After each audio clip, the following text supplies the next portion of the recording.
This is terrible. Are we done yet? No, we've only just begun. Okay. So we're recording in our newest pod studio, which is at our parents' house in your children's playroom. Yep. We've got Rocco on sound. He's doing a terrible job. Drinking on the job. He's literally fallen down on the job. He looks like he's trying to jump off the Barbie Dreamhouse deck. I almost did just a minute ago because we couldn't get our sound figured out. Stupid. And who knows if it's figured out now, but we're going to power through. I can hear your bottle squeaking. That was my mouth, actually. That was a mouth sound. Ugh, gross. Okay. So it's very fitting that we are in the playroom because our topic today, let me just say, hey, Barbie. Hey, Barbie. Hey, Barbie. Yes, we're talking about Barbies, aka Bargo. This, I was actually really hoping that you were doing Barbie. Yeah, yes. It's so much worse just staring at each other. Go.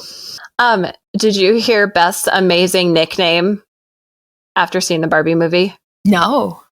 So she called Margot Robbie Bargo Robbie. That's incredible. I know. B-Dog is a legend. She is a legend. Shout out to B-Dog. Shout out to B-Dog. Shout out to my two other friends who listened. Yeah, that's the group. And Mom. And Mutt. The old Mutt. Okay. Shall we start? Obviously, or maybe not obviously, for some reason, we called Barbies Bargos. I think I probably started it as a child. And yes, here we are. Now, let's deep dive.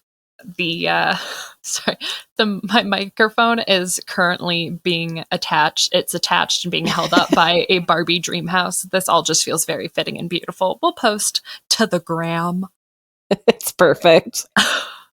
So, since Barbie's creation, over 1 billion, and I said billion, Bargos have been sold. I'd believe it. Right? I would. I think it was something like within the first year that Barbie was a release, they sold like 300,000, which is pretty impressive when you consider that like the limit of their marketing was ye olden times TV ads, probs, and I don't know, maybe a paper ad. Maybe like a Sears catalog type of situation. Yeah, I would assume something like that. So according to history.com, Barbie was the first mass-produced plastic doll, like adult doll in the US. But then history.com caught me off guard with this little tidbit where they said that Barbie is based on a call girl. Yeah, the face you're making. So I had to deep dive into that. I read an article on Messy Nessie, and it was like, yes, Barb's design was inspired by this German gag gift doll named Build Lily.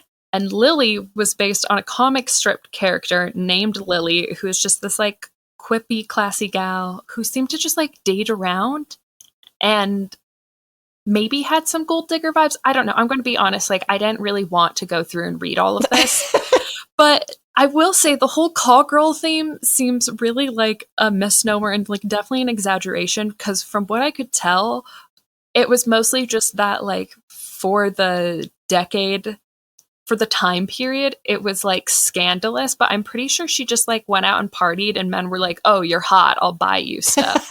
and I'm like, that's not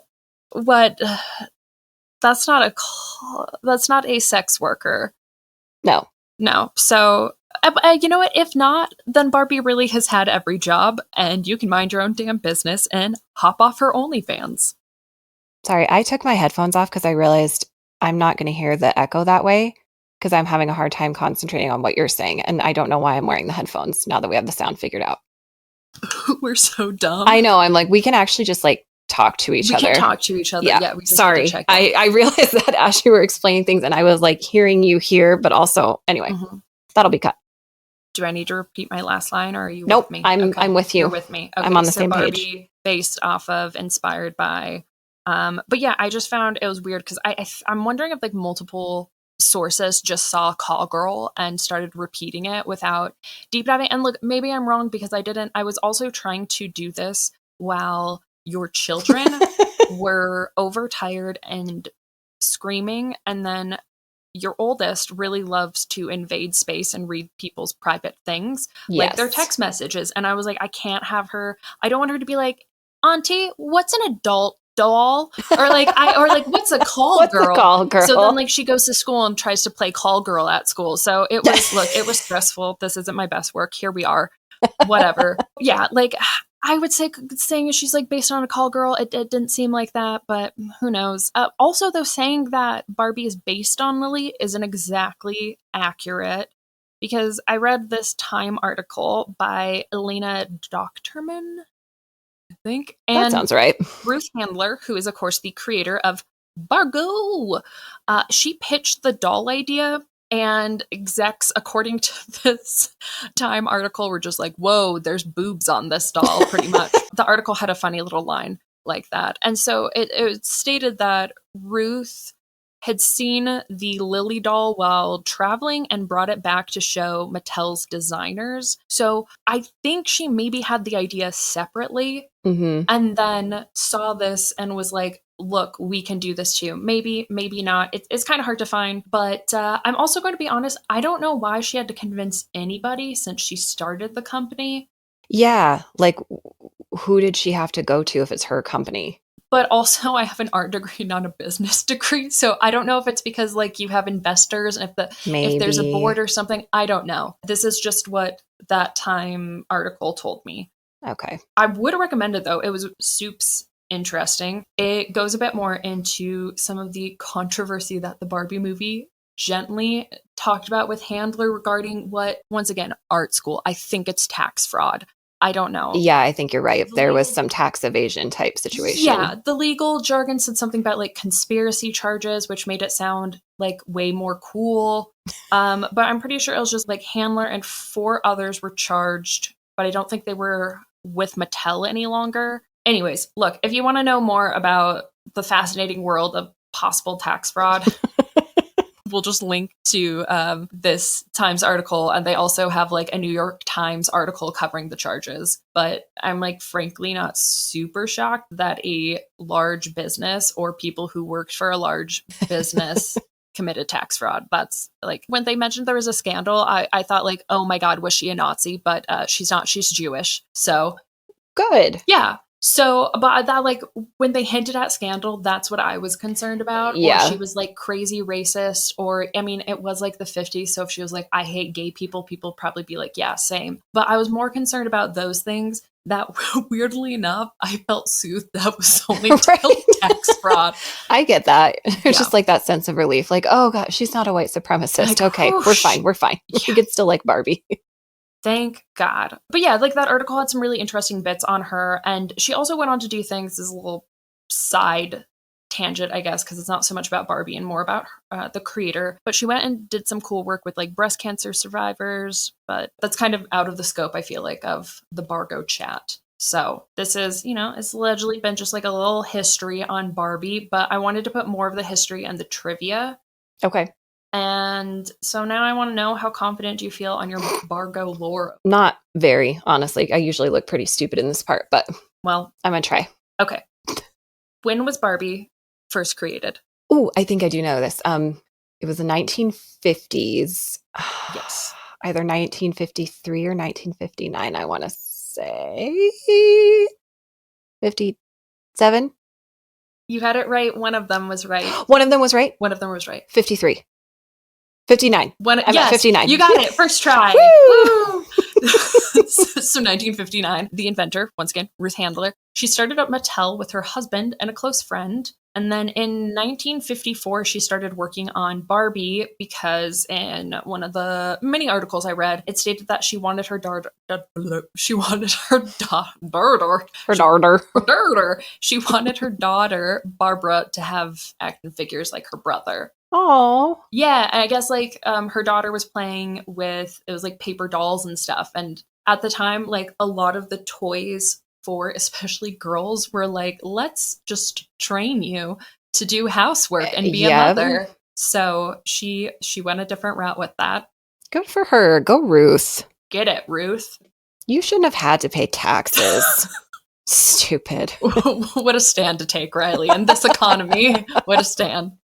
Okay, so this one I was shocked by, so it's really an unfair one. But what is Barbie's middle name? Also, did you know Barbie has a fucking middle name? Nope. Did they say it in the movie?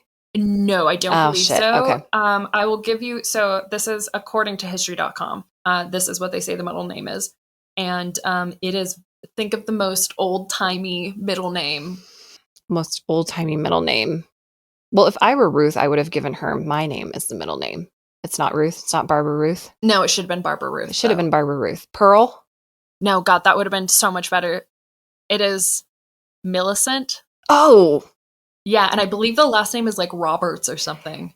It is in the, because my girls watch like the more recent animated show, which is actually pretty good. And her name is Barbie Roberts. It doesn't even flow though. Yeah. Barbie or Barbara Millicent Roberts. Yeah. Okay. Okay, so look, not everything Ruth did was a hit. It's fine. Now I think she should have paid taxes. Change my mind. Okay, next question. How many careers has Barbie had since her creation in 1959? And I don't have an exact number, so ballpark it. 75. Girl, you were so far away. Like too low? Yeah. Ooh, 250. Okay, yeah, I'm gonna, so because according to it, there was a Teen Vogue article that said over 200, but then one of the other articles I read said over 250, and I was not going to look up every Barbie ever made. No. So you got that one right. As this Teen Vogue article said, the one that said like over 200 or whatever, many of the jobs she held were also in male-dominated fields. Yes, Barbie. Which was pretty awesome, especially because they were like fields that sometimes Barbie had before women were actually in the field, or actually quite frequently. Okay. But I highly recommend, it's called The Real History of Barbie, and it's this Teen Vogue article by Cameron Katz, and it was fascinating. Oh. If I would have put everything in there that I wanted to, I would have just been plagiarizing the entire thing and just reading an article. It's super cool. One of the things, though, that I loved, this article had the stat that when Barbie's first dream house debuted, only 0.1% of women were homeowners. Oh my gosh. Yeah, I mean, because there was a time where women could not own property, could not own houses. Yep. So this was the way you could own a Barbie dream house. Oof. Oof. I said oof. Oof. I meant to say oi, and then I said oof. Yeah, it was a weird combination. Yeah, we don't need to talk about it. All right, final, I think. No, not final. Never mind. Another question. Another. What is the most expensive Barbie ever made, and how much-ish do you think it costs? Well, considering what I've been seeing some of the new collectible Barbies go for, probably quite a lot. God, there've been so many though. What the most expensive? Can you give me like an idea of like, was it like a famous person Barbie? So this one also kind of feels, I'll be honest, this one feels kind of like a cheap question. Because there are a few shitty like jewelry and diamond companies that did like themed Barbies. Oh. And so I'll tell you these ones. Okay. But these I'm not counting because it feels like cheating. Yeah. So there was Diamond Barbie by De Beers, and it had actual diamonds and white gold jewelry. Oh my gosh. So that Barbie, the gamer estimates, is like $85,000. And then there were like two others that were made by probably shitty jewelry companies with like awful diamond mines. And the most expensive one, there's one that was like $300,000. What? But once again, you were covering a Barbie in diamonds and gold, and then being like, and then the reason the Barbie costs that much is the diamonds and gold. It's not the Barbie. Right. Yeah, that's true. So I think the title should go to the OG Barbie, because she doesn't have diamonds woven into her dress, which the De Beers Barbie has. Stupid. And she still costs an estimated $27,000. And she's the one in like the striped suit. Is that what we're talking about? The black suit, and white? The black and white bathing suit. Yes. The original Barbie. So I feel like that one should count because I agree. Naturally, if you cover something in diamonds, it's going to be more expensive. Right. Agreed. And then I found, this has nothing to do with, I was just like looking through cool Barbies. There's an Athena Barbie that fucking slaps. Ooh. It's only $450 and I do expect it for my birthday, Riley. Perfect. Okay. Now. I need that podcast money so I can buy you that Barbie. Mom, can you buy us like 400 copies on our coffee account? I thought you said copies. 400 copies of the Athena Barbie? Yeah, I was like, that seems excessive. That's excessive. No. I just want $450 from Mom to buy a Barbie as a 30-year-old. Okay, fair enough. All right, the final question. I let Ken have a moment. Okay, fine. Right? Fine. What is considered the most successful Ken doll? I don't even know most of the Ken dolls. Is it like a beach Ken beach time fun doll? So the most it is not it's better than a beach one. Okay. Right? So according to an In the Know article, and I'm going to be honest, they didn't say why. And I saw this reported a few places as like the most successful Ken doll, but I think the better term would be the most infamous, maybe. Okay. Because there's no like, this is how many they sold. Nobody had records on that. So we'll go maybe with the most infamous. There's this In the Know article, and apparently Mattel surveyed a bunch of kids of what's cool. In the Bad 90s, idea. Truly, don't ever do that. Usually it is. In this case, it created something beautiful. They ended up debuting the sexy, potentially gay 1990s earring Magic Ken.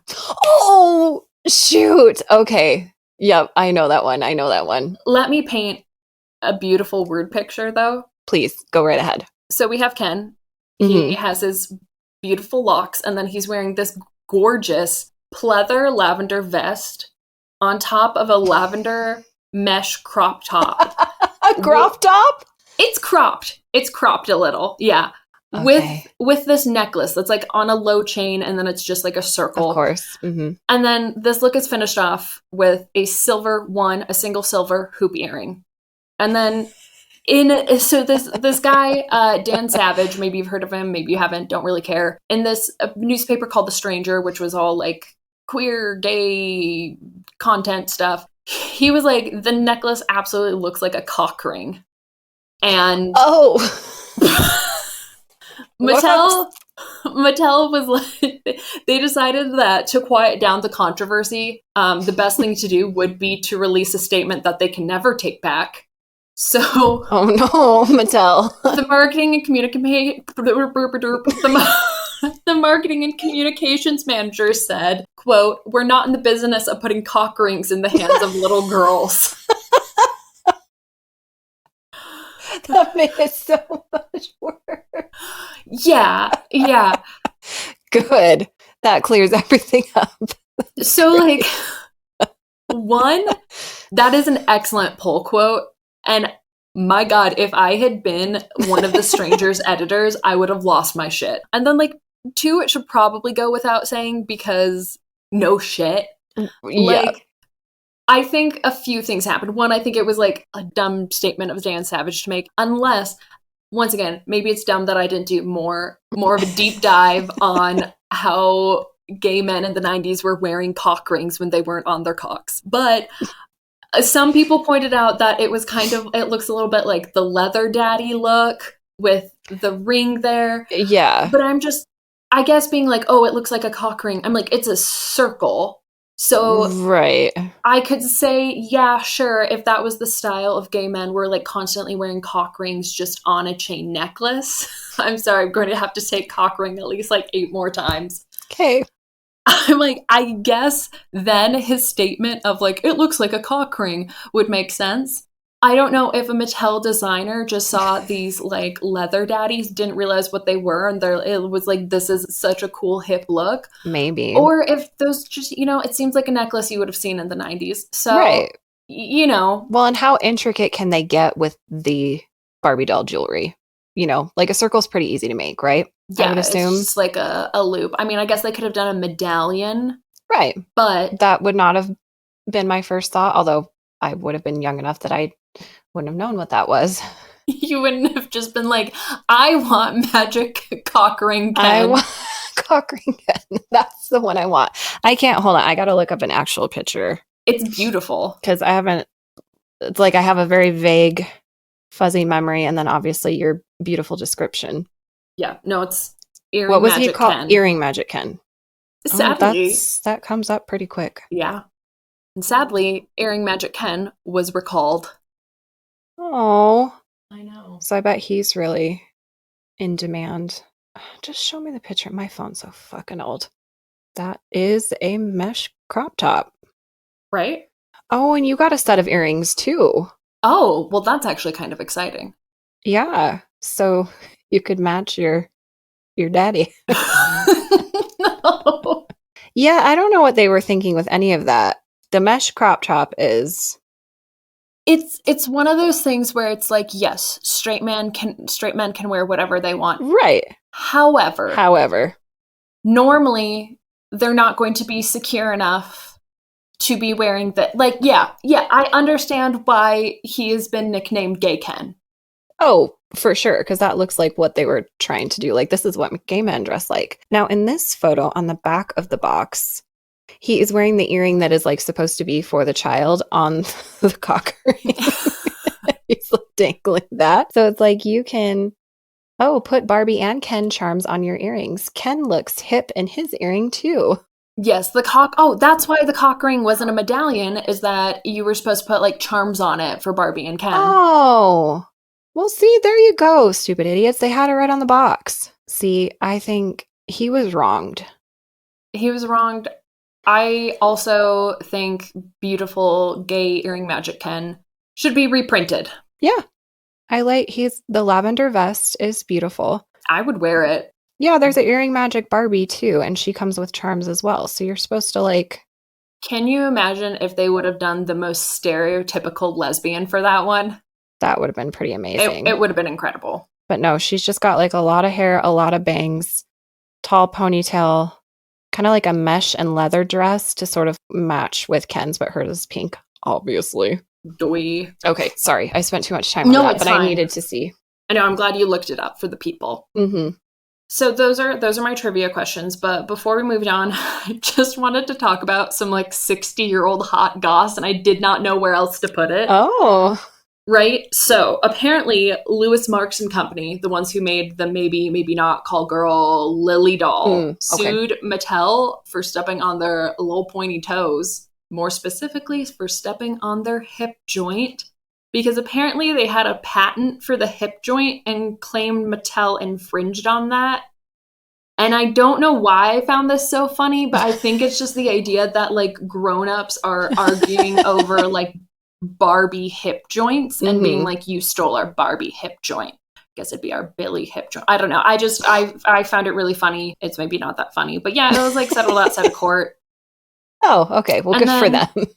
In 2002, I believe, Mattel tried to sue Aqua, the band that did the Barbie Girl song, which I also think is hilarious. If you go to the Mattel or Barbie wiki page, there's just so much suing happening. Oh, well, I mean, they are a huge company, as you said, so I suppose there's going to be a lawsuit or two. Exactly. Now, I wanted to talk a little bit. Wow, I really was chaotic while doing this. I'm going to take a drink while you find yourself. Well, it was like every 5 minutes, your oldest would be like, so I'm just wondering, are you done? Yeah, it was like 8:30 this morning that my youngest was like, so when are you done with work? And I'm like, not till like 5 o'clock, almost dinner time. It's like, oh, okay. Is it almost dinner time? Like, it sure isn't. We're 30 minutes into what's apparently going to be a really long day. Yes. Yeah. Yeah, she does that a lot with waiting, or like we were playing so many different board games, right? And I would start my turn and she'd be like, so is it mine yet? And at one point, I just said, like, does it look like it is? That's what I was going to say. Like, does it look like it's your fucking turn? Does it look like? Yeah, no, I was very patient. We played so much Pokemon. We played You're so very much patient with them. Unstable Unicorns. But there were at points where I was like, I will tell you when it is your turn. And then, like, she keeps doing things out of order. And I know she's like 9, but it bothers me because the rules are there and I've told her a million times. So she would go to play a card and I'd be like, did you fucking draw? It was like you with me just a little while ago. It actually kind of was. Okay, but again, normally with games, you draw at the end of your turn. How many I'm games just saying, do you play? Lots. Exploding Kittens, Garbage, Old Maid. No, Go it's Fish. called Unclaimed Treasure. Whatever the hell. That's 4 right there. 4 card games. Well, most of those suck, except Exploding Kittens. Garbage doesn't suck. I don't think I played Garbage. Garbage is a good game. Okay, well, look, this has nothing to do. Let's carry on. Oh shit, Garbage, you draw first. Oh, Garbage is a great game. Okay, but you have to. You fucked. have to. You have to on that one. Yeah, on this one you do too, because what if you don't have any unicorns and you draw a unicorn? Then you play a magic card or whatever the hell. But what if it wouldn't help you? And what Then you need is a unicorn. That's life. That is life and unstable unicorns. Sometimes you don't get a unicorn. It's a great life lesson. I have nothing to say to that. I'm just staring at you and kind of wishing I had a strawberry Dr. Peppy. Okay. It's strawberries and cream. Ooh. Mm-hmm. Okay, let's since we're talking about playing games anyways, let's just talk about our experiences with Barbie. Now, what I love is that most of the Barbie stuff in this room right now is ours. Oh, yes. So there is a Barbie dream house, and then there was the weird, like, you unfold it. It looked like a hardcover. It was plastic on the outside, of course, so it looked like a suitcase almost. And do you remember how you would unfold it and you had her room and... Oh, yeah. So there's that little house. Mm-hmm. We have a Fisher-Price barn that we only used for Barbie horses. Correct. There was the pink slug bug, which was... The pink and red slug bugs are right there. There's a pink slug bug, a red slug bug, a blue Jeep, and then we had a pink convertible. You gotta have the pink convertible. You have to. It was like, do you even like Barbie? And then I would estimate like 100 Barbies between us. Yeah. Yep. We had the Mary Kate and Ashley Barbies. Mm-hmm. We had 2 Spice Girl ones. Yes. I still remember how you you're just like, I want to do Baby Spice's hair, and she was my favorite, and I had the Baby Spice Barbie. Do you remember this? And then I was so concerned you were not going to be able to get her hair back because we'd had some incidences with Barbie hair, and you were like, no, I can totally do it. And then you undid it, and I will find that Barbie because there is proof. Her hair looks like shit now because you couldn't do it again. No, you can't redo a Barbie's hair. Once you take it out of the initial style, there's no getting it back to that fucked. ever. Yeah. I was devastated, and you were just like, whatever. It's like, well, that's what happens. That's what happens. Yes, we had the Mary Kate and Ashley Barbies. We had these Spice Girl ones. Britney Spears. I had the Britney Spears one with the Squirrel Girl outfit. Oops, I did it one more time. Britney Spears. Yes, Yep. did she have a little mic in the Barbie? But she doesn't actually have a mic in the music video. I think that is in regards to. So I had the Baby One More Time doll. That I think is talking about the Oops, I Did It Again doll, where she was in the red. Yes, sorry. That one. And I didn't have that one because my parents didn't love me enough, I guess. But no, she had like the little pom-poms and her pigtails. Like, she had all of it. We still have that Barbie somewhere. We should. I mean, I know, Mom, some of our Barbies are hidden from your children. Yes. And some of our stuff because they already have enough shit up here. Yeah, there's already like 45 dolls up here. Yeah. So let's see. We had that. We had Belle and... Oh, is that who that is? Is that who Rocco is? Rocco is the Beast. What is it? Is it like John or something? I don't know that he ever had a name. Whatever. I think it was me because he had like a long hair and a ponytail, and I didn't like it, and so I thought I'd give him like a sexy cut. It's real sexy. We'll post a picture. Your youngest has named him Rocco, so this is Rocco. He's gorgeous. He is gorgeous, and he's in a green on green ensemble for some reason. Mm-hmm. almost as beautiful as one of our 2 copies of Prince Charming, who's in the camouflage, who's in camouflage shorts that look like, yeah, like the camouflage knee-length shorts, and then a t-shirt. It's white with like camo on the sleeves, and then for some reason, like pirate boots almost up to his knees. Well, that would make sense for if that's Prince Eric, because he was on a ship, right? Oh shit, it is Prince Eric. So, It's okay, Prince we had Eric. another one because the other one, I had to use a Sharpie to color in the hair, and also I bit off his hand. Because, let's give it a little chew. Oh god, that tastes gross. I don't... Well, it's been touched by tiny sticky hands, so I'm sure there's a lot of stuff on it that you don't want to ingest. This is so gross. But it used to be really good chewing material, and then I chewed it flat, so we had this like deformed botch. Like a episode flapper. No, Or it a was flipper, not a flapper. He had like a flipper. So when I was old enough and I was allowed to have scissors, I just finally cut it off. We'll have to find him. We will have to find him. But I remember for some reason we had two of those. One lived at Grandma's until we begged Grandma to let us. Because, oh, that's the other thing. We had a fucking huge Barbie house at Grandma's. Yeah, even bigger than the dream OG house, which we will we're going to post a lot of Barbie pics on social, so prep your bodies, prep your minds. And this one has an elevator, a working elevator. Oh yeah. Where's the button? I mean, it's probably on the inside. It has stained glass windows. I bet people love this for an audio format where we just describe Barbies we had. They'll be able to see it.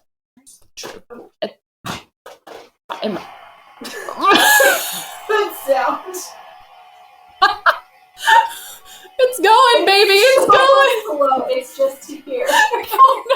We gotta take a video of it. I want people to witness. I'll see the video after. It's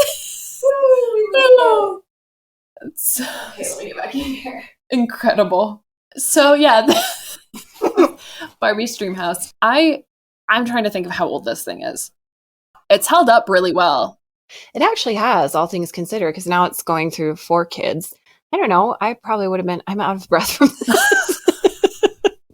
I probably would have been like, what, 10, 9, or maybe younger. I would say no older than 10. 11, 12? You were 17. Sound...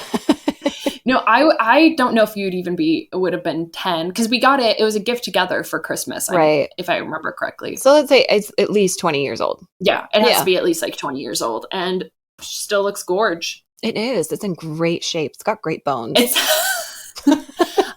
if you're interested in purchasing, we'll have it posted on our social, and it'll have a mortgage rate comparable to current. Yes, because we know times are tough. Yes. So we want to give you something that you can afford. You can't live in it, but at least you can dream. Just like all those women did decades ago. Okay, Stop messing with the horse. Sorry, I do love the horses. You didn't often let me play with them because you love the horses, because you're a recovering horse girl. I was a horse girl. Mm-hmm. So let's say we have a shit ton of horses, so many animals. So many various animals. Birds. There's like a parrot thing, a bunch of dogs and cats. Yes. Yes. I can't think. And then just buckets of outfits. Oh, we had Sailor Moon. They weren't like, I don't think they were Barbie brand, but they were like Barbies. We had the Sailor Moon Barbies. More like action figures almost. Kind of, yeah. I mean, they were Barbie-like. It was more of just like their heads weren't normal Barbie size. Yeah. What else? What else do we have? Hear him squeak. Hold on. Hear him squeak. Go Rocco. Go Rocco. That's 20-year-old bones there, baby. So what else do we have about the Barks? Do you remember setting up in your... Sorry, I was like, what else do I have? I have more. Listen. Do you remember in the Z house when we set up in your room Barbie prom and took photos? I will always remember that. I came across the photos within the past couple years. What? You need to find them again. Well, I hadn't developed. If I remember correctly, it was that they'd never gotten developed, and then I ended up using the rest of the roll of film and got them developed. Oh my gosh. So I think they are in my home place. Okay. So I will look for them because it's incredible. We did a backdrop, and like we tried to do just like tee hee hee, I'm surprising you. You didn't know I was taking this picture, Barbie. We thought of everything. Yeah, we really did. It was incredible. Oh my gosh. We were pretty creative. Do you remember any of our stories? Are you talking about the movies we shot or what No, stories? not but just like any of the because our Barbies would have very dramatic in-depth. Yes. Because it wasn't like Sims, like how I play Sims is I will spend literally 10 hours setting up the house. We did do that often. We did. We would spend a shit ton of time setting up, but we did actually play with Barbies. Yeah. And there is one story I remember that you had mostly come up with. Oh no. Because as the older sister, you would frequently, I don't really remember this, but Mom has told both of us how if I wasn't playing right, quote unquote, right, how you would take the Barbies from me and be like, no, I'll show you how to play. And then I'd have to watch you play. And then even worse, we would do that to Mom. Yeah, Mom was like, I don't even want to be she was playing like, with you I am people. doing a favor, you little shit. Right. If you're just going to play for me, can I go? And we'd be like, no, we never liked her voices or the names she picked. But then you and I would pick Ebony for our Barbies were white, okay? And we would just have You were obsessed with the name Ebony. You chose it for everything. Brooklyn, Whitney, Shallon. Because we had that, my girls now have it, the baby name book of moms, and we would go through that and pick names for our Barbies. Yes. But there were certain ones that were our favorites. Yeah, because we'd either never heard them or somebody older than us. Yes. Yeah, somebody cool. Cool had that name. So then you and I would fight over who got to be Barbie Shallon. Mm-hmm. There were a lot of those moments. But this story I remember because it genuinely upset me so much that for a week as a child, I couldn't stop thinking of it. Because now I think this might have been influenced by Susie Q. Is it that the movie where the girl gets hit by a car? There's something, I don't know. She's dead. Yeah, I think so. Keep going. I think it might have been influenced by that, which also as a child very much upset me because the idea of somebody being young and dying was very scary. Yeah, fair enough. Right? Now that I'm old, I'm like, who cares? Life. But oh no. in this story you had made up, we were at Grandma's house. Okay. And your Barbie we were sharing the Barbie. She's driving in the car because oftentimes we would play with our own Barbies, but sometimes we would be sharing the Barbie and suggesting different things. And that was one of those times. So we're going to call her name was probably Shallon, we'll say. Okay. She's driving and it was a really slippery mountainous road. Do you know what story I'm talking about? I think so. Go on. And then you told me that she wanted to switch CDs in her car, and you were like, so she reached down to grab the CD, but she didn't see the curve coming up, so her car goes off of the mountain and she dies. And we have been playing with this Barbie for a week and creating an entire story and life for her, and then you killed her off. And I remember being like, well, what if it's just a little crash? And I remember you just looking at me and being so serious and no, she's dead. No, you stupid idiot, she's dead. Yeah, no, you were weirdly at peace with all of it. You weren't it wasn't even you were being mean or bitchy. I just remember you being no, she's dead. We can't do that. And I was just well, what if she wanted to still listen to the same, I kept trying to backtrack and be can this be canon instead? And you were now she's dead. And I do think she came back as a ghost. And it was really disturbing and upsetting for me. But I'm pretty sure that around that time we had watched that movie. Okay, so I have a couple comments to make on that. Number one, I don't know what year that was, but I did actually write a full-on story for school, a short story, where it's very similar to that. It involved a car crash. I don't know what it was about car crashes, but in this one, she was trying to slow down, but the brake and the gas had been switched. How that would have happened all of a sudden, it doesn't matter. And so when she went to step on the brake, she just hit the gas. She just went, "Roo-roo," and I believe hit a tree or something. I distinctly remember writing that short story for some reason. Your teacher's probably like, you dumb idiot. She's like, that can't happen. Not like, should we talk? Anyway, so there's that. Second thing, I looked up Susie Q. Oh, it originally aired in Germany. That makes sense. It aired on the Disney Channel in 1996 and tells the story of a teenager dying with her boyfriend on her way to their winter formal back in the mid-1950s and coming back to her old house 40 years later in order to help her parents avoid being kicked out of their trailer park home. Yay, Disney Channel! Woo! My God. Okay, yeah. That's no wonder that movie upset me. Horrible. Because it was rated G. Just, what the fuck?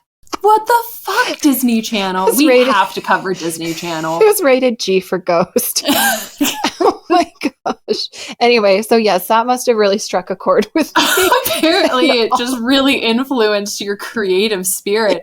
Well, it upset me because I remember at the Z House sitting on the couch watching it and not understanding what these bad feelings were. I think it was empathy and sadness. Mm-hmm. You were afraid of dying all of a sudden. You're like, wait, what? Like, hold up. Excuse me? Well, I remember just feeling so bad because I was like, she was so young and she was going to do something fun. And then I felt bad because her parents were struggling financially. And then I'm like, their dead child is coming back to try and take it. It was a lot for me to process. I did not like it. And then I didn't like that you killed our Barbie in a car crash for a fucking CD. See, you took it and it became anxiety. I took it and it became art. But also probably anxiety. Don't throw stuff at me. I'm throwing a Barbie plate at you. Why don't you eat it? That's private.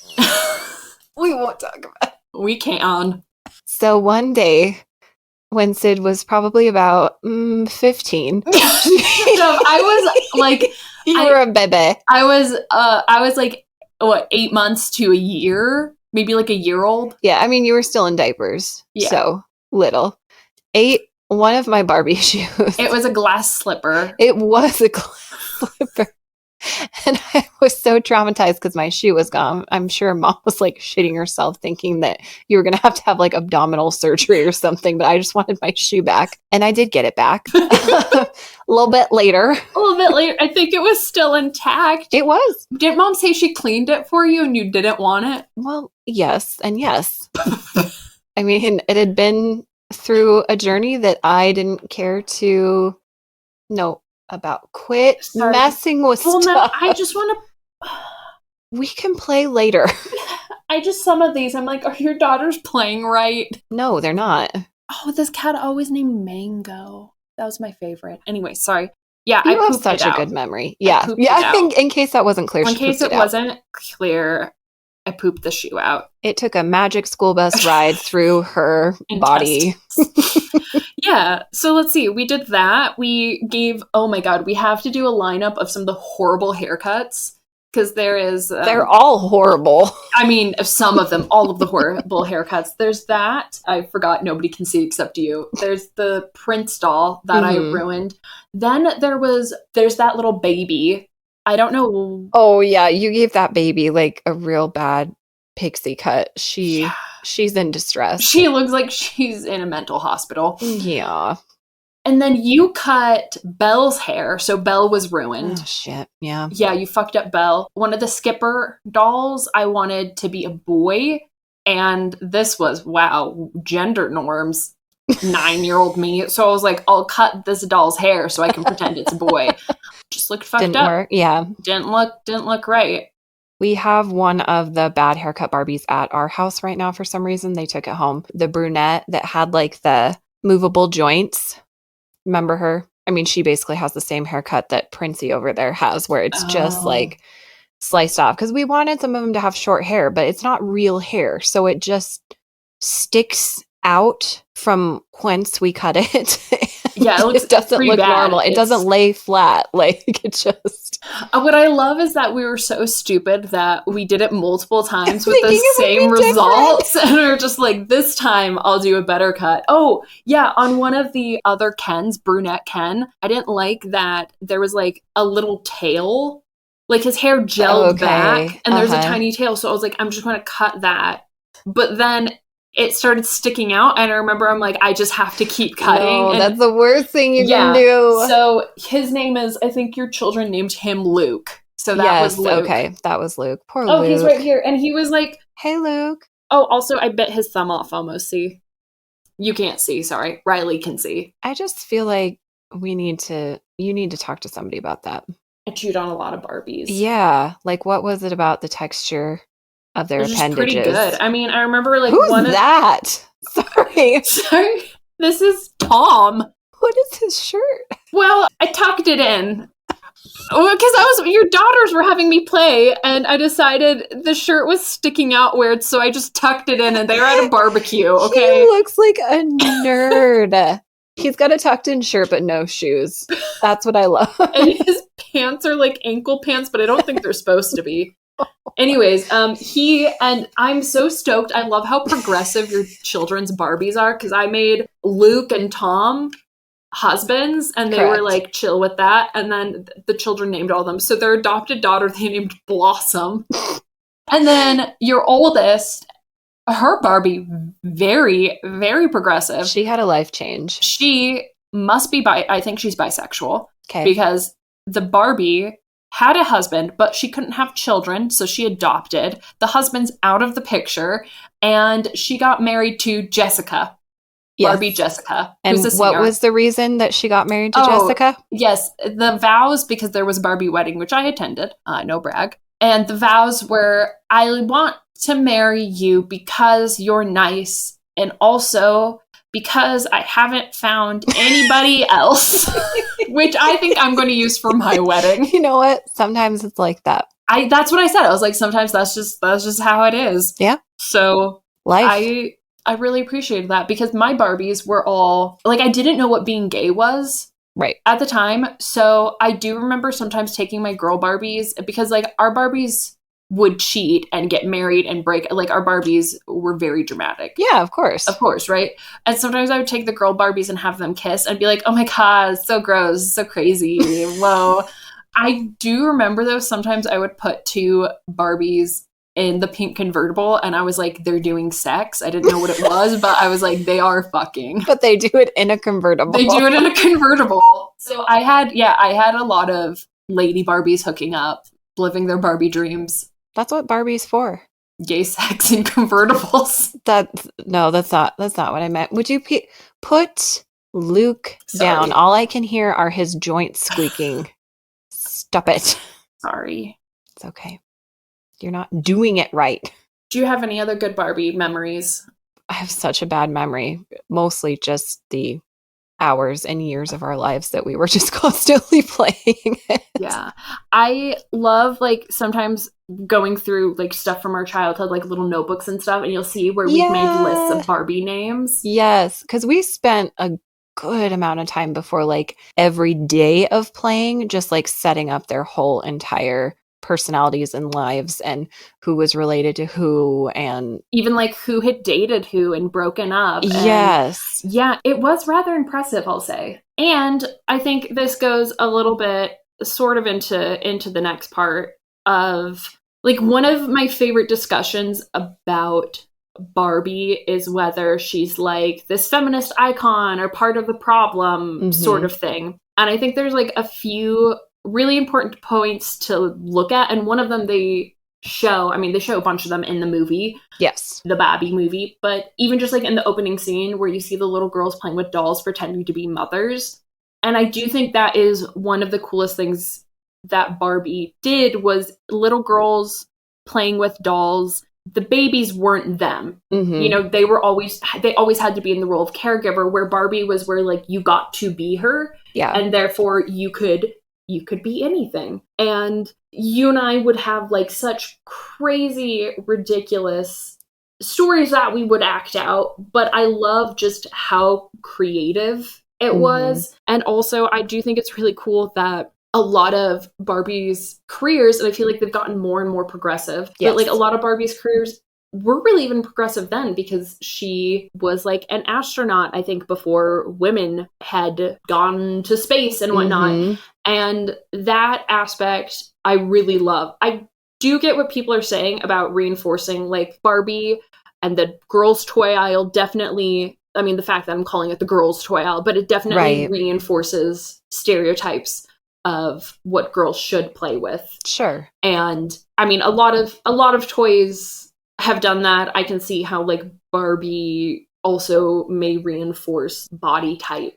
Yeah. Yeah. Even though they have different sized Barbies, it's still, that's only been a recent development. And I can see how it's still sort of playing into the stereotypes of what a woman should look like. So I definitely get what people are saying there. I did love that about the movie, though, the way it started, because I actually had not thought of it that way, that she was like the first doll like that, where you weren't just a mommy and that was the baby. And I thought that was really interesting and very cool how they did that, and how they did point out some of the problems with Barbie throughout the movie. It was just very cleverly done. Yes.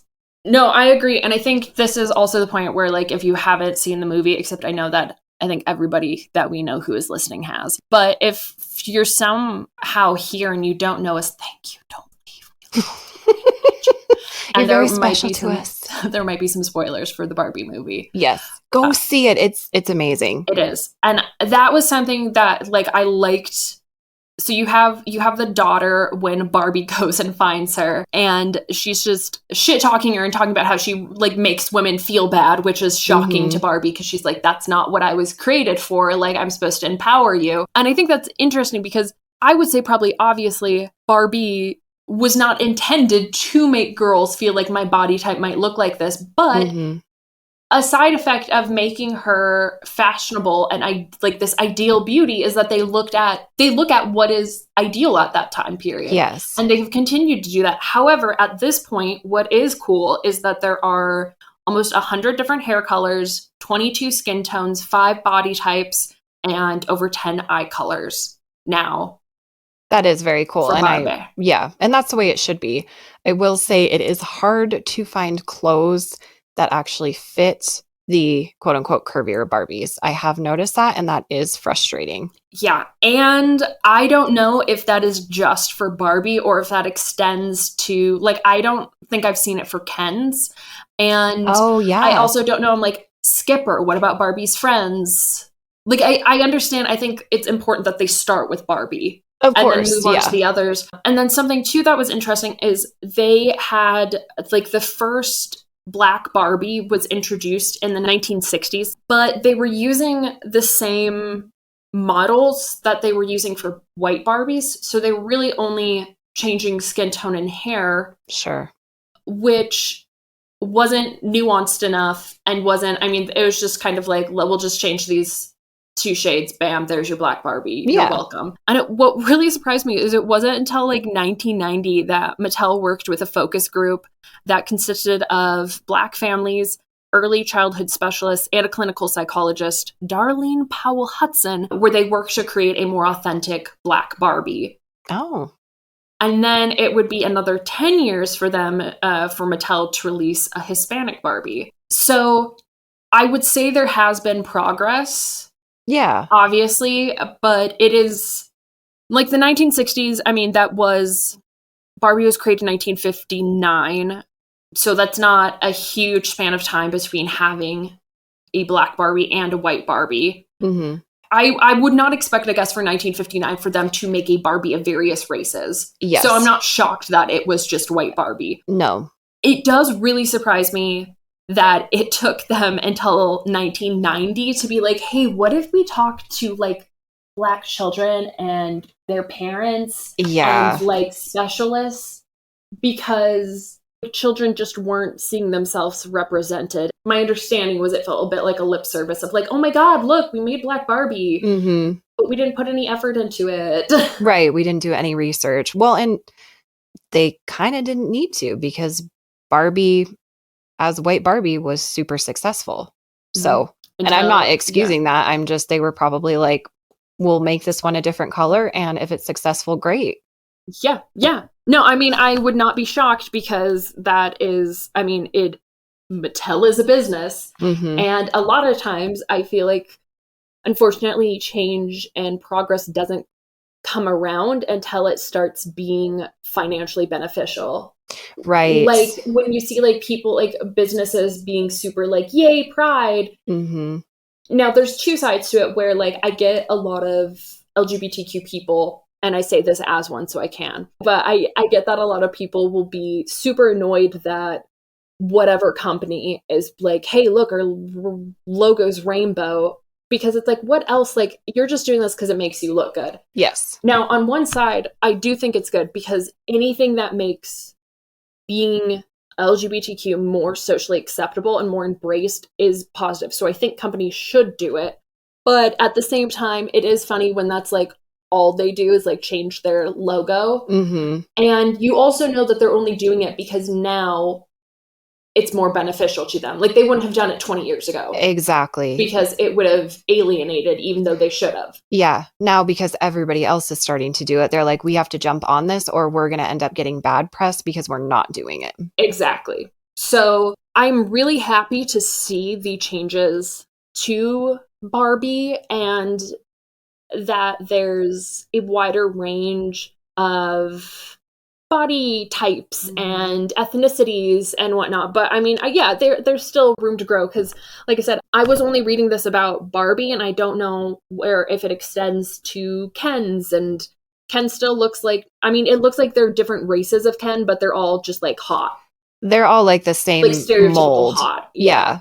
Are we needing a dad bod Ken? I was just going to say, where's Dad Bod Ken? And like hairy chest. Bear Ken. Bear Ken. Yeah, no, I'm pretty sure because I am often in the Barbie aisle for my children and me a little bit. I haven't seen any other Ken body type. And I think she's got one friend in the show, and there is a doll of her as well, Daisy, who's like curvier. She has the pink hair. But yeah, I don't know about like Skipper and any of the other ones. I don't think it's quite spread to them yet. So that would be interesting and good if it would. Yeah, no, and I hope that though the Barbies that are not the stereotypical size 0 Barbie are financially successful, because that is one of the things that is difficult, that if people want change but then they don't support it, right, you're not going to keep it. Like you're right. not, a business isn't going to continue to do that. No. And that's what's annoying about the clothes issue too. I was playing with the girls. Well, mostly I was watching them play because my imagination and creativity now that I'm in my 30s are just like gone. So I don't know how to play anymore, which is sad. I will dress the Barbies. I still like dressing them and like putting the outfits together. And we have a few of the, quote unquote curvy, or as I would say, like perfectly regular size Barbies. And some of the clothes just will not fit on them. And I have looked for, like, I've gotten on Amazon, I've gotten on I've gotten online to look for more specifically curvy Barbie clothes, and there are very few.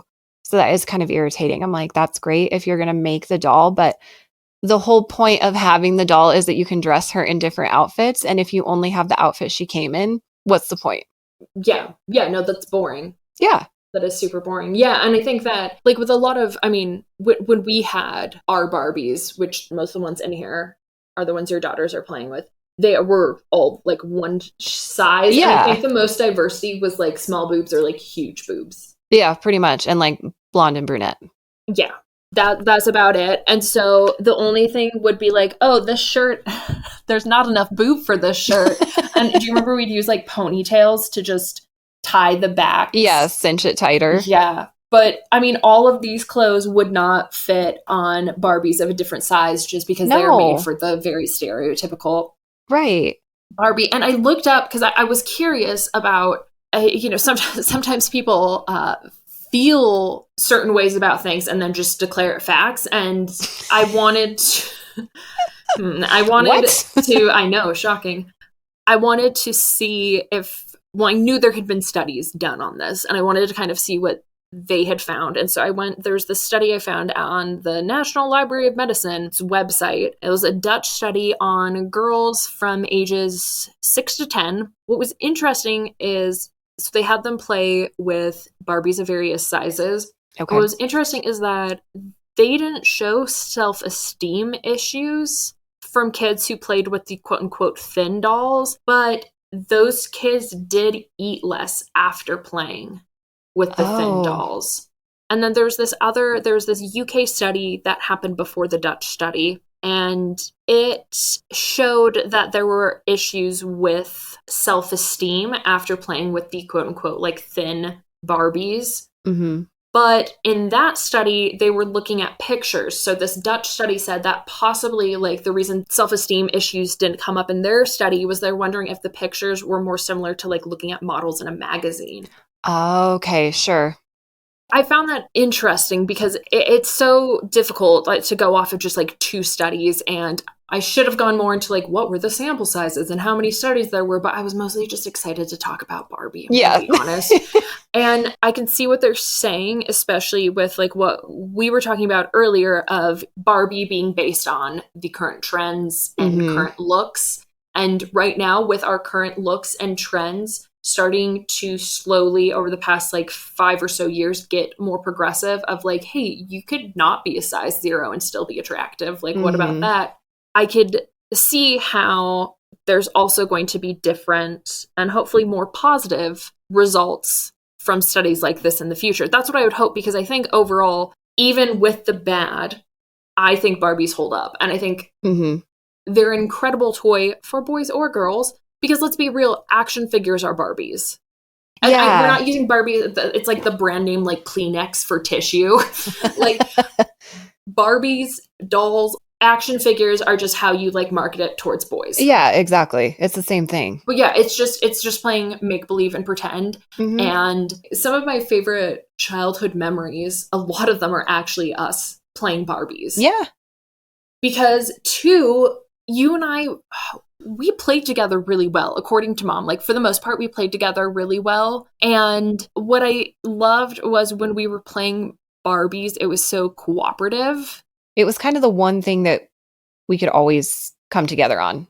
Yes. Like, come back to. It was one thing that we both really loved, because obviously we each had other interests. And our age gap sometimes did make it a little bit hard to connect when we were younger. But it was like Barbies was always the thing that we could do together, and we knew we were going to have fun. So yeah, it holds a really special place in my heart. And I love seeing like the girls play now too. It's so much fun.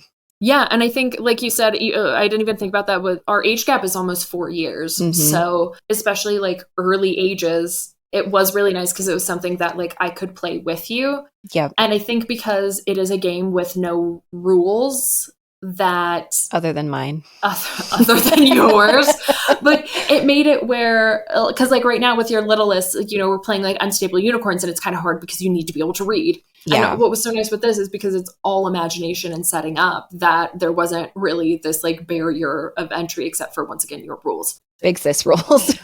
Those are tough. I remember when I started getting older, and it was harder for me to pretend, because you stopped playing. You stopped playing Barbies at like what, 11 or 12? I'm trying to think, because that's the hard part, is like peer pressure starts to factor in, and you start to feel like you're too old for it, even though you still really want to play. Like, I very distinctly remember going through that. Did you still want to play, but you felt like you were too old? Yeah, because none of my friends really play, or at least they said that they didn't play. But a lot of my friends also didn't have like a younger sister. So I think that probably factored into it, because it definitely is more fun to play with someone, I would say. But yeah, it was probably 6th or 7th grade would have been when I cut myself off, so to speak. So I don't know what age that would be. So maybe a little bit older, because my oldest is 9 now. So maybe like 12 or 13. I guess that's not that much older, but... Yeah, I distinctly remember, though, you playing less and less, and me having to like beg you to play, and it being a lot harder. Yeah. And then it's weird thinking at some point, like, we played our last game together. I know, that does make me really sad. I remember, because especially with that age gap, it was so difficult. I'm getting emotional. I know, it's going to make me cry, actually. I remember getting so sad, because it wasn't also just like losing this game together, but it was losing a lot of time together. And yeah, you know how important stories are to me and storytelling, and I think this is part of it. But it was also sort of like I just like lost those stories too. And I remember being like genuinely really upset about it, like not mad, but like really sad because I knew that at some point we would never play together again. And it was hard having played for at that point most of my little youth life with somebody to then have to play by myself. Yeah. And it felt really lonely. I'm sure. Yeah. It felt like it was really lonely and it would make me sad. And I played a lot longer. I will say that I think I probably played until I was like 14. I wish I would have played longer. I wish I wouldn't have let stupid stuff that didn't matter make me feel like I was too old to play it. I wish I would have known that you still wanted to play. Not like I probably could have convinced you. Yeah, that's the hard part is who knows if it would have made a difference or if it would have just made it like sadder. Yeah. Oh, it's so funny because like looking back at it as an adult, it's like you could have still lied to your friends that you didn't play. I know. You know, that's yeah. But it's kind of like you were also trying to probably trick yourself into being like, I'm an adult. Yes. Now. I think that was more of it. It's like, oh, okay, well, my friends don't play this thing, so I probably shouldn't be. Like, you know, I'm too old for this now. I need to put it away. And now it like I was saying to you before, I've sort of lost that in adulthood. So when I sit down with a girl and they really want me to play Barbies with them, I literally, like, I want to tell, like, I can't. Yeah. Like, I don't know how to anymore. Like, I don't know how to pretend like that anymore. And it just makes me sad. Yeah. And it feels so silly getting so passionate and upset about this right now. But to me, it is the biggest example of going from a child to an adult where when we were playing, you could picture everything. It was like being in a movie.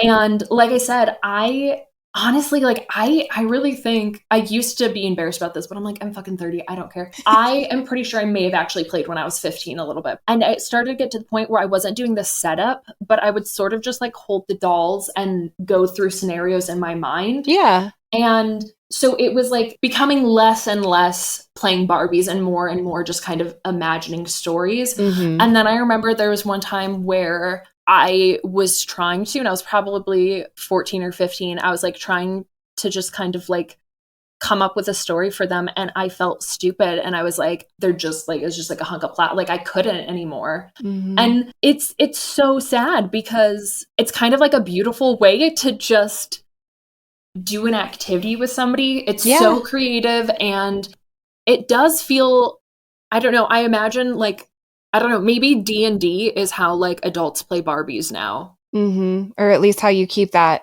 imaginative part of you going.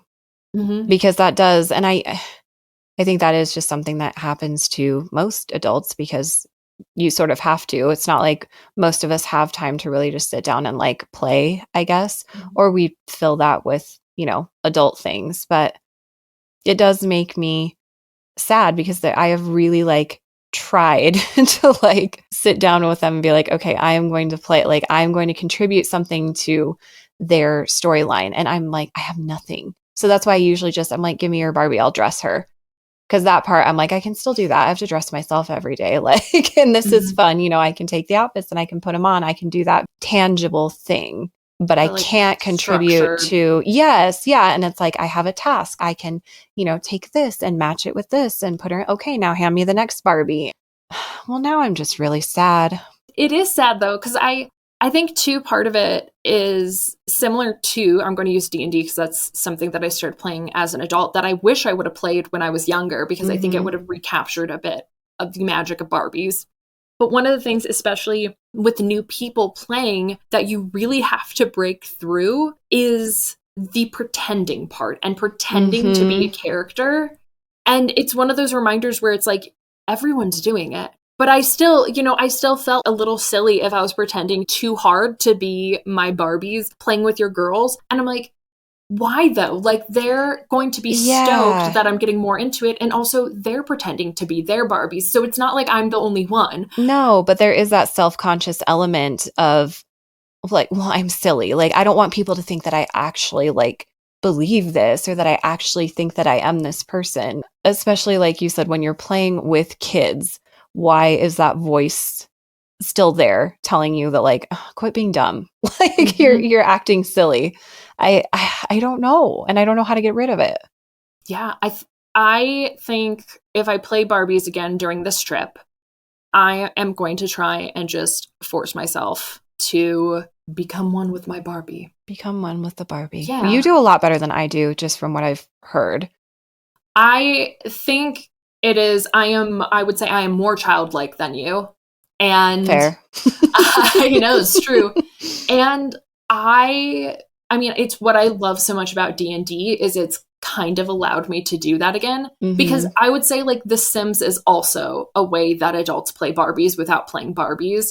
Is like you set up a house and you pretend, and it's all automated and it's a video game. So it's like, it's fine. Not like taboo or weird. Yeah, it's like, well, everybody is playing video games and adults can play video games for some reason that, it feels different, even though it's No, really I genuinely think that in general, video games, I think especially for men and boys, are like the way they are like socially acceptable, the way that men and boys are allowed to play Barbies and make believe. Yeah, you're right. That's where they get to immerse themselves in this other character and play that out and use their imagination. And I think that's why, I mean, the Barbie movie was incredible just on its own.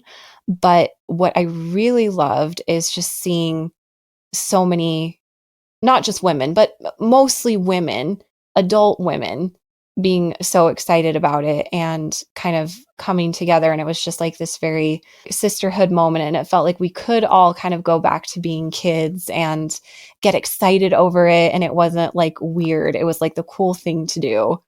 And I just had a lot of fun just seeing all the pink and all the women who were like calling each, like, hey, Barbie, walking past each other and like calling each other Barbie. That was part of what was so fun about it, I think, was not only obviously the nostalgia of it all. Again, the movie is just very well done. It's funny. It's beautiful. It's cute. It kind of has all the things, but it was just nice to be able to enjoy it with other people and be like, oh yeah, this is okay. Like, this is fun. And we're all adults, but we're enjoying it. Yes, it reminds me of just like with Barbies or a lot of things from childhood. There's a point of, okay, Pokemon, for instance. It's silly to be like, oh, I'm 13, I can't play Pokemon anymore because like as adults, we're like, you're a kid, of course you can. You're a child. So, but then it becomes embarrassing to like the thing. And then it's like you're in college and Pokemon Go comes out and you're like, fuck yeah, I'm into Pokemon again.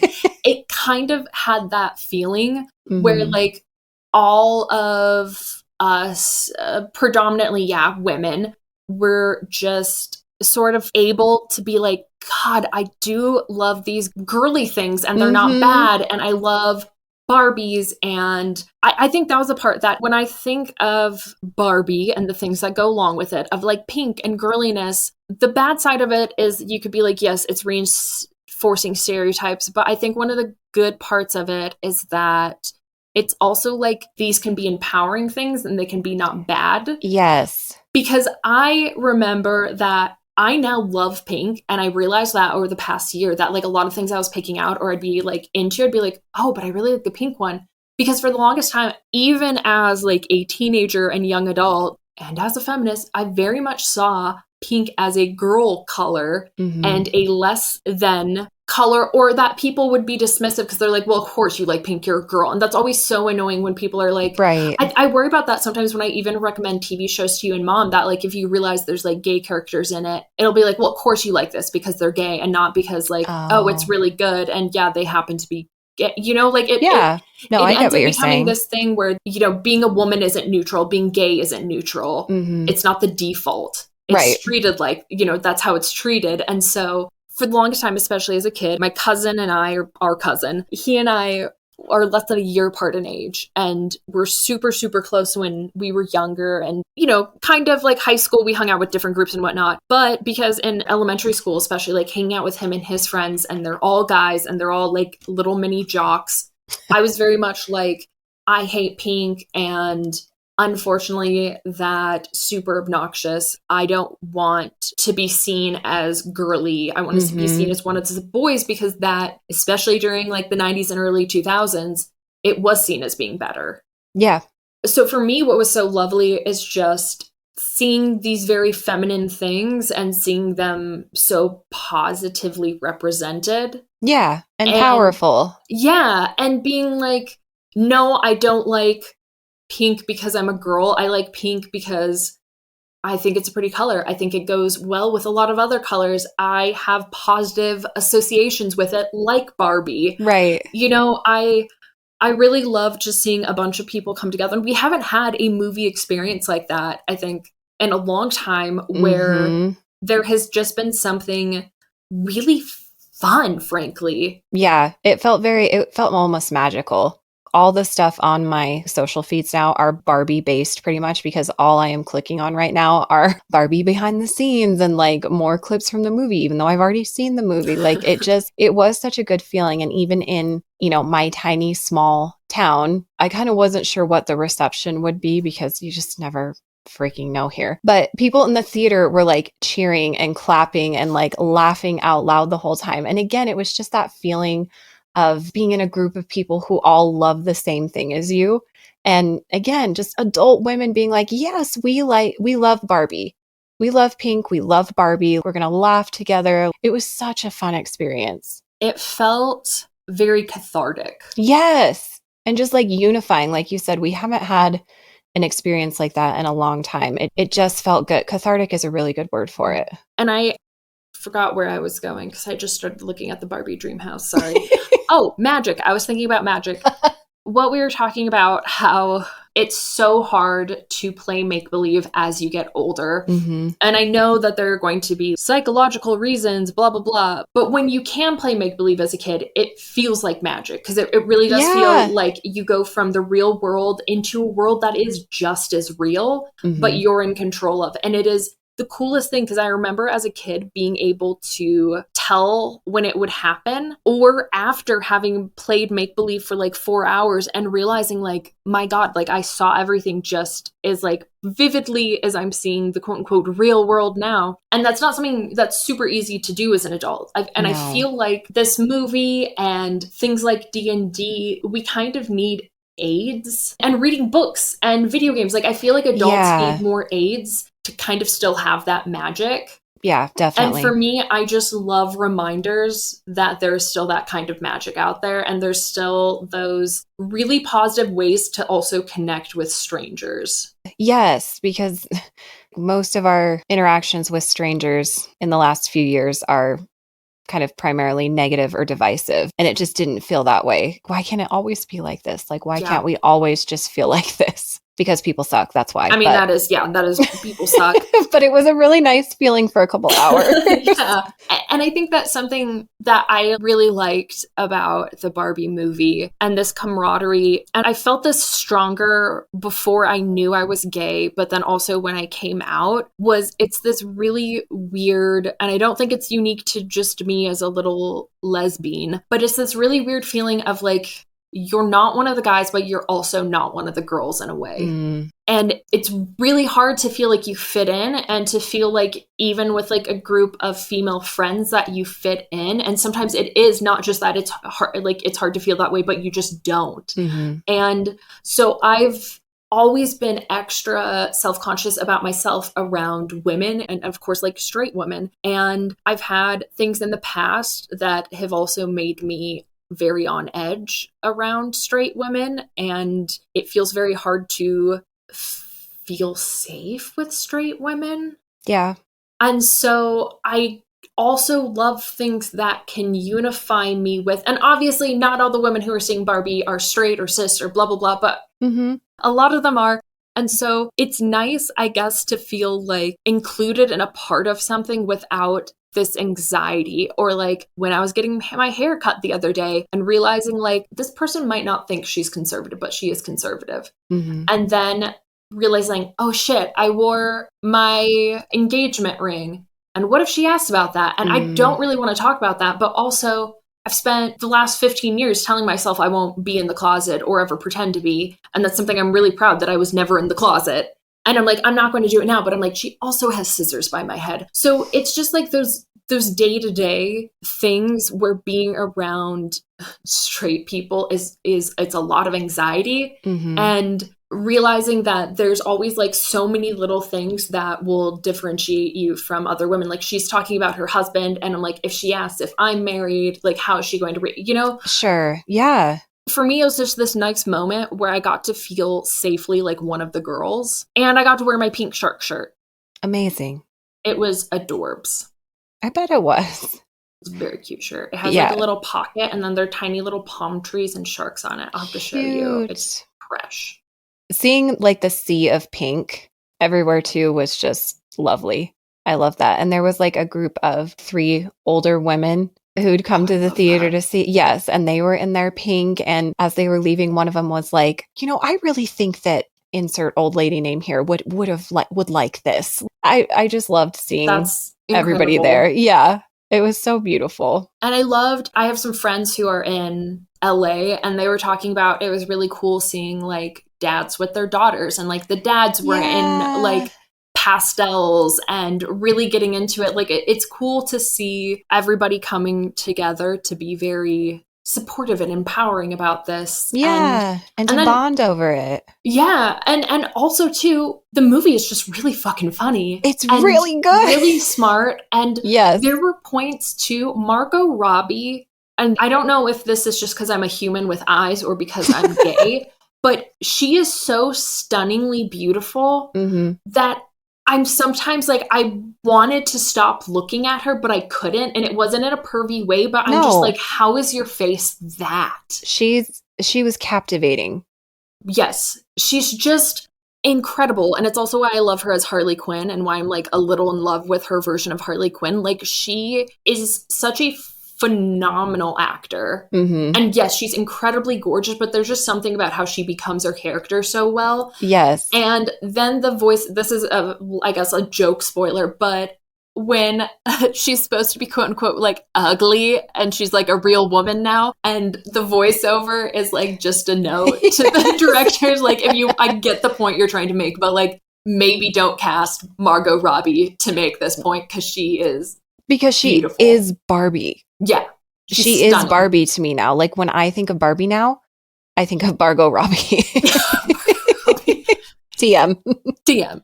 Okay, it's not even really a spoiler, but it's in that same moment where she falls, like she's all bent and then she falls over and then falls over again. I was laughing so hard. So many of those little things, like when they're talking about Weird Barbie and she's like, why is she always in the splits? Just like, it was so smart. And people who played with the dolls, like you and I did every freaking single day, it seemed like all those little things made sense and made such a difference. It was so well researched. I don't know if that's the right word, but every detail was so thought out. It was amazing. I know. I had these moments because that part killed me too. All of those parts, or where like just Barbies don't walk down and they just like magically float, or where the car goes like ridiculously like flying off. There's so many moments where I'm like, it's funny if you don't get the context, but I also was tempted to. I was there with Kelsey, and then I went with 2 friends who are a couple, and the guy was all about it. But I also know like he didn't play Barbies growing up, and I wanted to be like, okay, but do you get why it's so funny? Like other than it just being like a funny physical gag, do you get, because that's how they were when we played with them. You would like try and sit them over and they would just like tip with their weird straight arms, and it was those bits that were so great. I think if I have one complaint is that I think Ken got off too easy. And one of the things that frustrate me, because they kind of do at the end where like it's boys' night, he's not letting Barbie go. And my thing is like, okay, but that's her fucking house. Right. And you took it. Yeah. And also too, when she was like, I don't have to have girls' night every night. What frustrated me about that is that they made the point like you don't have to date somebody if you don't like them, but also you don't have to be friends with somebody if you don't want to. True. And that's what kind of frustrated me, is that he still ends up guilting and manipulating her a little bit. It felt like into he has to be included. And I'm like, no, you're adults. I know this is Barbies, but I felt like because they were doing the message of, no, you don't have to date them. Just be like, she doesn't have to date him just because he's into her and because people think they look right together. I liked that. I'm glad they did that. But I was also like, he was like trying to put the moves on her and wanted to go hang out when she's obviously having girls' night and she doesn't have to invite him. No, and that's true. And I kind of go back and forth on that, because I also understand from a perspective of if they are actually friends, like if that's somebody she actually, we are dissecting this way too much. We are. But anyway, you do need to give time to all your friends. If you're actually like, if that's a relationship that you actually want as a friend, not as more, and like you do need to give that person time. And so from my perspective, I thought the point they were making is like she did kind of take advantage of him as almost an accessory a little bit. Like, oh, he'll always be there even if I don't really give him any attention ever. Yeah, I guess for me, it was hard to tell if it was supposed to be set up as like they're actually friends or if he's just a guy on the beach she sometimes sees. True. Yeah, once they again, could have we maybe are dissecting this like crazy, but I still but felt it's important. like he got off a little too easy. I did get that feeling. On the one hand, I did understand where they were coming from as far as the not every night had to be girls' night, because I was thinking of them as BFFs. But I don't know if that's actually the case. But that's the context in which I was thinking of it. And I'm like, yeah, if my friend was like never hanging out with me, I'd be like, well, I'm not going to be here anymore then. Like, what the hell? No, I think that's probably how it's supposed to be. But yeah, he did. He took her house. And then at the end, she was just like, I'm sorry for how I treated you. But this is what bothered me. Okay. Did he ever apologize? I don't think he ever apologized. And that's what bothered me. He was mostly like, oh, I don't really know who I am. Did that amazing song. Which I will love forever. But I don't think he ever truly apologized. Yeah. No, I think you were right. I feel like there wasn't this real apology and owning up to being shitty. Yes. Yeah. Okay. Maybe you were feeling taken advantage of in your friendship or whatever ship you guys have. But what you did was a complete overreaction and was bullshit. You literally can't just take somebody's house and make it Kendom.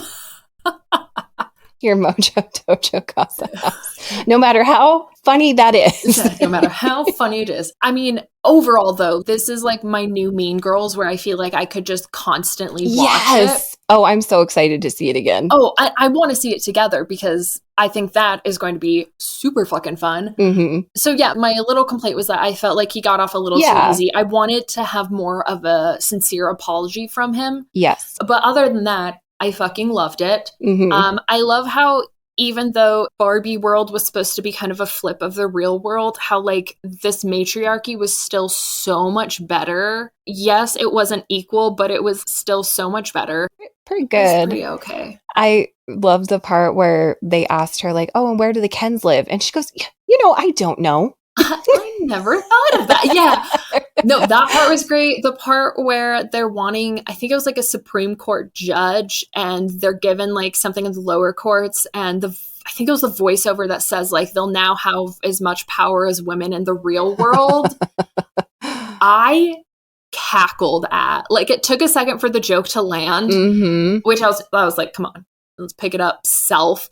But when it landed, like I cackled so loud in the theater. There were so many good jokes, like you said. It was so heartfelt, and I do feel like it really captured the experience of playing with Barbies. Yeah. Because when I first heard they were doing a live action Barbie movie, I was like, that is so fucking stupid. Yes. That is just marketing. And well, yes, it is marketing. Barbie sales are up. Oh. I mean, offs. You know what? They deserve it though. Yeah. It was a masterpiece, quite honestly. And I had the exact same thought when I first heard, and even when I first heard about, I almost called him Ken Gosling. Ken Gosling. Ryan Gosling. I was like, I have nothing against Ryan Gosling, but I was like, okay. So they got like a very famous actor to play Ken. They're clearly just trying to like stack it with star power so that people will come watch it. And then once that marketing team, whoever their marketing team was, kiss them on the mouth. Brilliant. Essentially. Brilliant. Once all that started rolling out and they started showing the clips, I thought, okay, well, maybe I'll watch it when it comes out, on, I almost said DVD, whatever, streaming. And then it just ramped up. And then I'm kind of like texting mom and texting you, kind of like, oh, what do we think about this Barbie movie? And I was like, well, maybe we could go see it in the theater. Like, I don't know. And then by the time it was time to actually go, I was pumped up. Yes, same thing. Ken Gosling. I thought it was going to be one of those things where you can tell that the main draw of the movie is that it's just a bunch of super famous, well-known. And I hate when they do that because it's so boring. Well, and they're usually shit. Yes. So I was like, okay, cool. He seems nice, whatever. But then because I am a slut for Margot Robbie, when I saw her name attached to it, I was like, well, now I'm definitely at least seeing it. Right.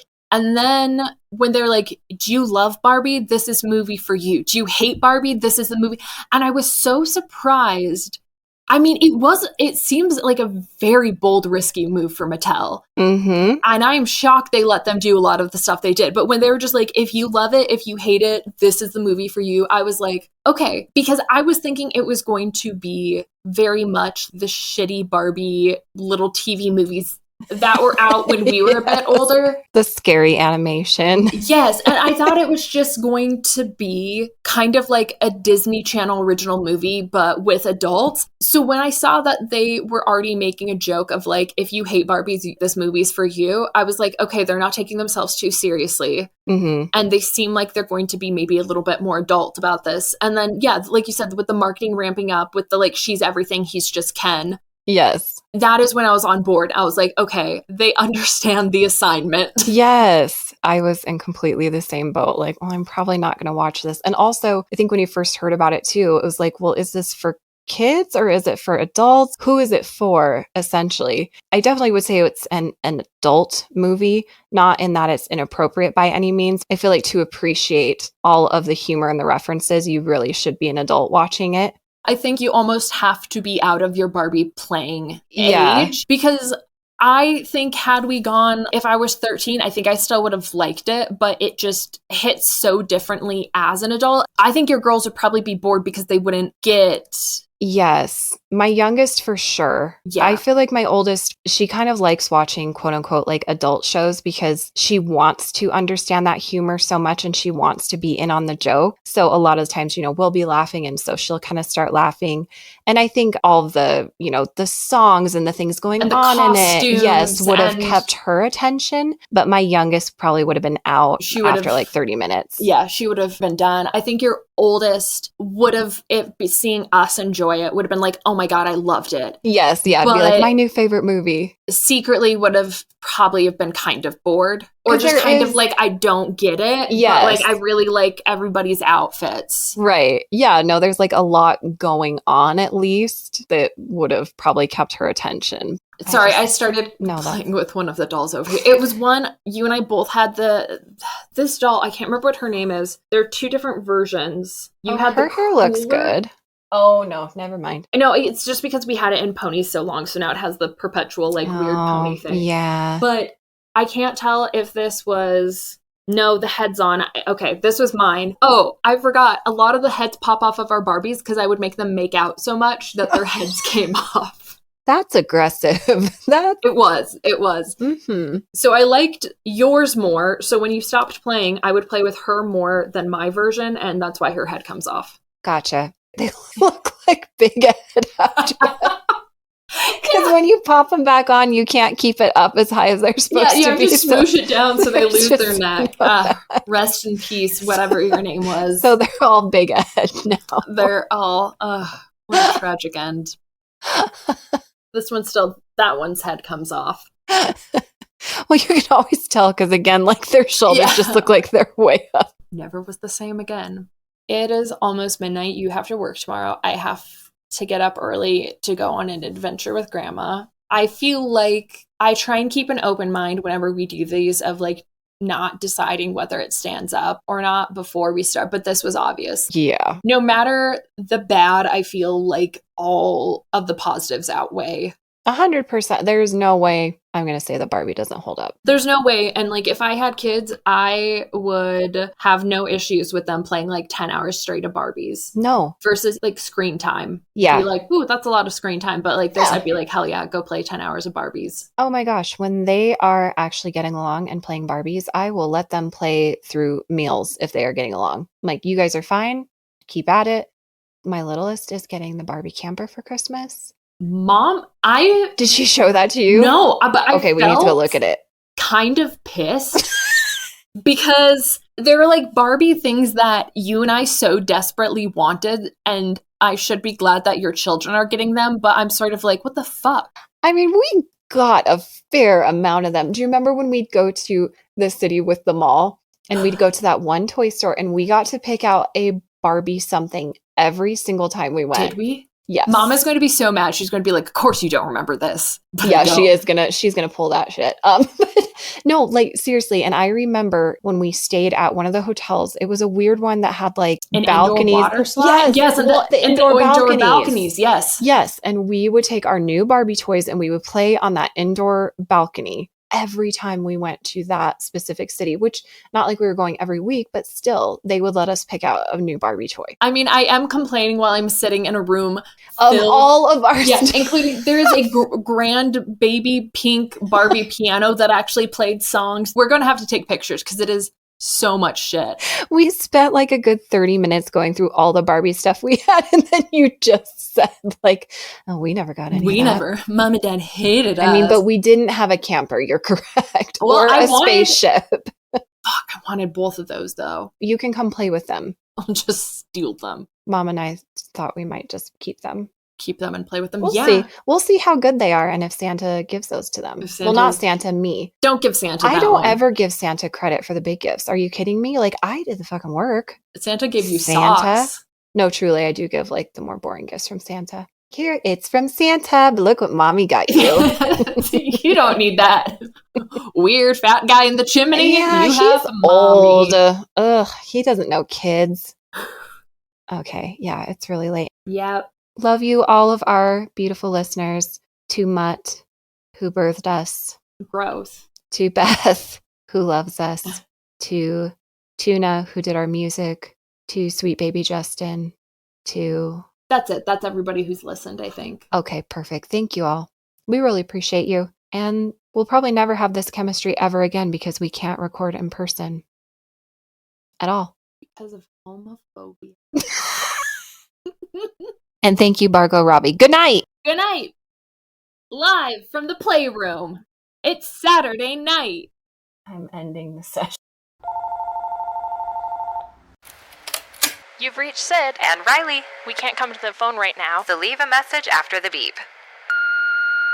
Ruining Our Childhood was filmed in front of a live studio audience. Psych. But it is produced by us, Riley and Cassidy. With music by Joseph Tuna Medish.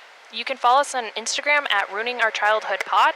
Or send us an email at ruiningourchildhoodpod@gmail.com. Support the show through our Ko-fi account, ko-fi.com/Ruining Our Childhood Podcast.